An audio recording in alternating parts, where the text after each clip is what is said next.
More than 14 centuries ago, the city of Makkah was an important center of trade. However, it was also a society living in what is known as the Age of Ignorance.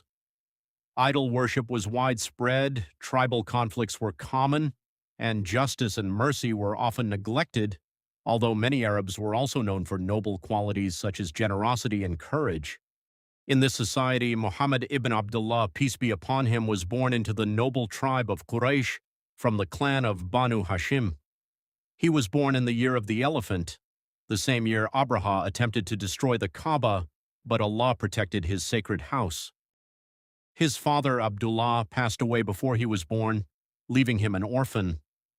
A few years later, his mother, Amina bint Wahb, also passed away, making him an orphan at a very young age.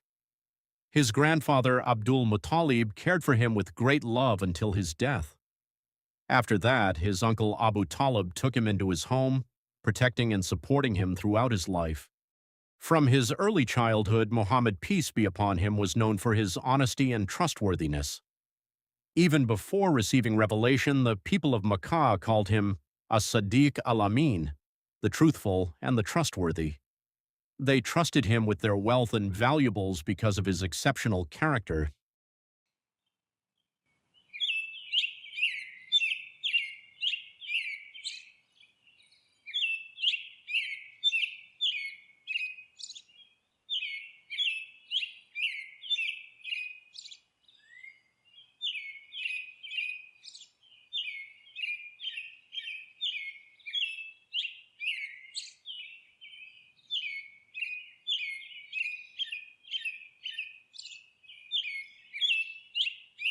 As Muhammad, peace be upon him, grew up under the care of his uncle Abu Talib, he lived a simple life filled with hard work and responsibility.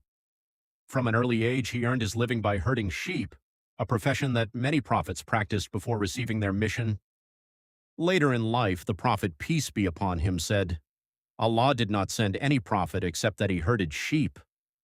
This experience taught him patience, compassion, humility, and the ability to take responsibility, qualities that remained with him throughout his life. As he grew into adulthood, Muhammad, peace be upon him, became widely respected for his excellent character. He never took part in idol worship, nor was he known to drink alcohol or attend the immoral gatherings that were common in Makkah during that time.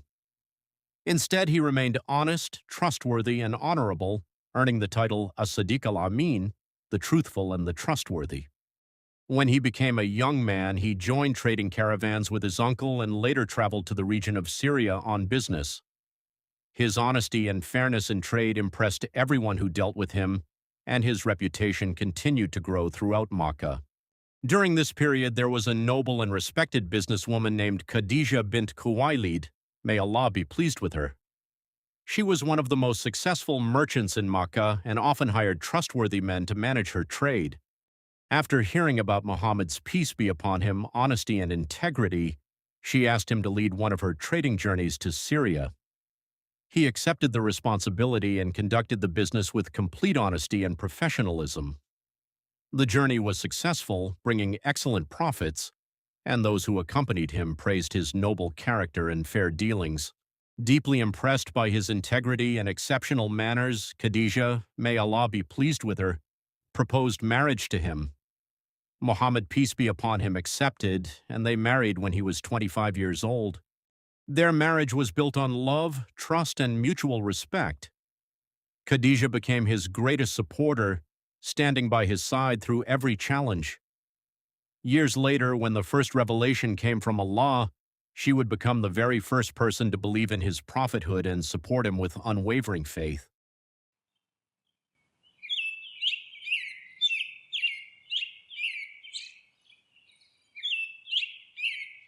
Years passed, and Muhammad, peace be upon him, continued to be known throughout Makkah for his wisdom, honesty, and noble character. When he was about 35 years old, the people of Makkah decided to rebuild the Kaaba after it had been damaged by floods. All the tribes worked together on the construction, but a serious dispute arose when the time came to place the black stone back in its position. Each tribe wanted the honor for itself, and the disagreement became so intense that fighting nearly broke out among them.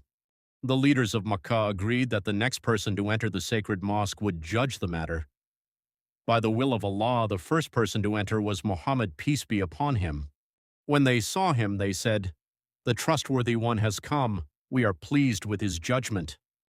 Muhammad, peace be upon him, solved the conflict with wisdom. He placed the black stone on a cloth and asked a representative from each tribe to hold one corner of the cloth. Together they lifted the stone, and then Muhammad, peace be upon him, placed it in its position with his own hands. The tribes were satisfied, and a dangerous conflict was peacefully resolved. As the years passed, Muhammad, peace be upon him, became increasingly disturbed by the idol worship and injustice that surrounded him in Makkah. He preferred silence, reflection, and worship over the noise of the city. He often traveled to a mountain outside Makkah known as Jabal al-Nur, where there was a small cave called Hira. There he would spend days and nights in solitude, thinking deeply about the Creator, the purpose of life, and the condition of his people. He would take provisions with him, remain in the cave for several days, and then return home to Khadijah before going back again. These moments of reflection prepared his heart for the greatest event in human history. Muhammad, peace be upon him, did not yet know that very soon, in that quiet cave, he would receive the first revelation from Allah and begin the mission that would change the world forever.